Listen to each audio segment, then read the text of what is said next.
While many people know about World War One, not many people know about the horrific conditions and even some of the supernatural events that occurred while the men were actually out in the field.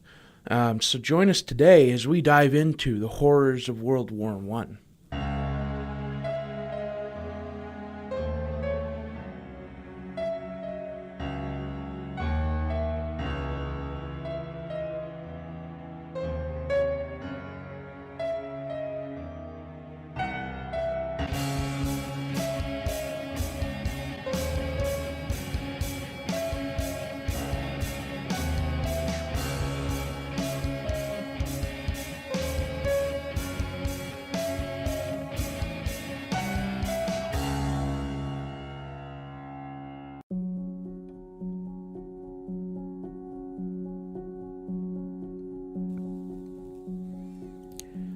If you kept up with your military history, you know that World War I started in 1914 with the assassination of Austro-Hungarian Prime Minister Franz Ferdinand by a young Serbian nationalist. Austria-Hungary declared war on Serbia, and Russia jumped to their defense, claiming war on Austria-Hungary. Then Germany backed up Austria-Hungary, and France and England both jumped in, yada yada yada. The First World War was fought in cities and open fields, but for cover both sides built trenches. Germany was well prepared for a long fight, and as such they built their trenches with the luxuries that they knew they would need, i.e. running water, dry bedding areas, etc. The English, on the other hand, prepared for a shorter fight, and thus were not properly prepared to face the weather conditions of the region. France and Belgium see a lot of rainy seasons, and as a result, the water would fill up the bottoms of the trenches, resulting in the men standing in fetid water for days at a time. This environment bred the perfect conditions for a lovely little infection called trench foot. Trench foot is a condition where the capillaries on your feet deteriorate and cause poor blood circulation, later resulting in first a nasty decaying smell and then literal putrefaction of the affected area. In some cases, men's feet would literally dissolve. If left untreated, it can result in death from septicemia. The bodies of dead soldiers, as well as food scraps left in the trenches, would attract some swarms of rats that would bite and scratch at living men who would try to sleep. This resulted in infections that turned bad quickly. The rats carried them with lice, which would thrive in the filthy conditions and spread quickly through the tightly packed trenches. Lice would cause trench fever, a nasty infection that caused fever, headaches, muscle pain, and vomiting. Lethal cases were rare, but it only added to the discomfort of the soldiers in the trenches. Food is an essential part of living, and even more so for the troops of the Western Front in World War I. Their diet consisted mainly of canned corned beef, biscuits, and bread. If men were lucky enough to be deployed close to a town, they could trade or buy additional things such as vegetables, wine, and cheese. But by the time winter hit in 1916, flour and other things were so scarce that men had to resort to other methods. They would dry and grind turnips to make bread, which tasted terrible and would often cause diarrhea. In other places, food was so scarce that men fried and ate their own lice. Some units were even forced to kill and eat their horses, and others would boil and eat weeds, nettles, and leaves.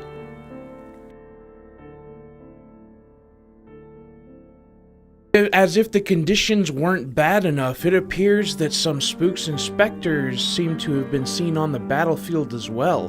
What follows are just a few accounts of what the men had seen in the field. The Battle of Mons.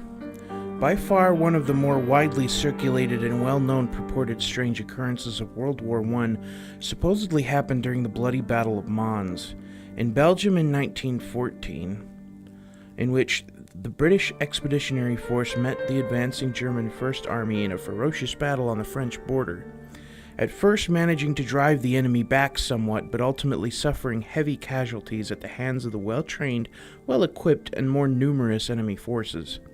In August of 1914, suffering a great toll under the withering assault by the persistent, overwhelming Germans, and hobbled by the withdrawal of their French Fifth Army allies, the British decided to finally retreat. It was then that some rather mysterious and wondrous reports of some decidedly odd things are said to have happened. As the British fell back under fierce, unrelenting enemy fire, English soldiers claimed that various mysterious apparitions began to appear to them over the battlefield. The surreal, ghostly entities were variously described as angels, and in one case, Joan of Arc. And they were all said to descend down between the retreating British and their enemies to allow them a safe escape. Descriptions that came in varied, with some soldiers swearing they had seen literal angels plowing through the battlefield,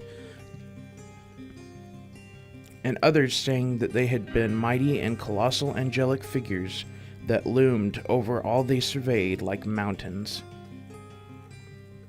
While still others claimed to have seen just bright roving lights, but all who saw these mysterious apparitions credited them with their survival. One retreating British unit claimed they had been joined by a spectral army of bowmen who were described as looking as if they had come from the time of Agincourt, and which lashed forth with a rain of shadowy arrows upon the Germans. It was even claimed that German prisoners would later corroborate these claims, saying they had been confronted by ancient-looking warriors wielding bows and dressed in armor. Hundreds of dead Germans were allegedly found later strewn about the battlefield with no visible physical wounds, leading to suspicions that some sort of poison gas had been used.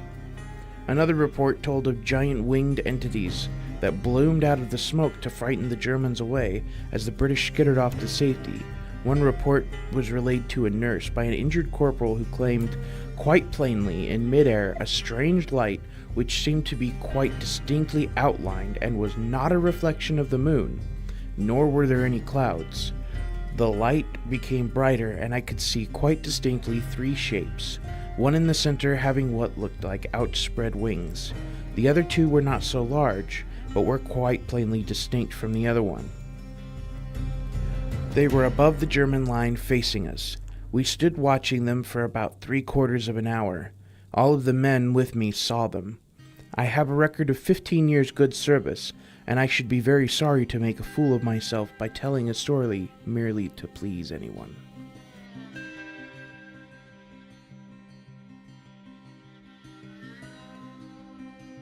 In April 1917, a soldier in the 42nd Battalion of the Canadian Black Watch, a Corporal Will Bird, was fast asleep on the cold, hard dirt floor of a dugout in Vimy Ridge, in the Nord-Pas-de-Calais region of France.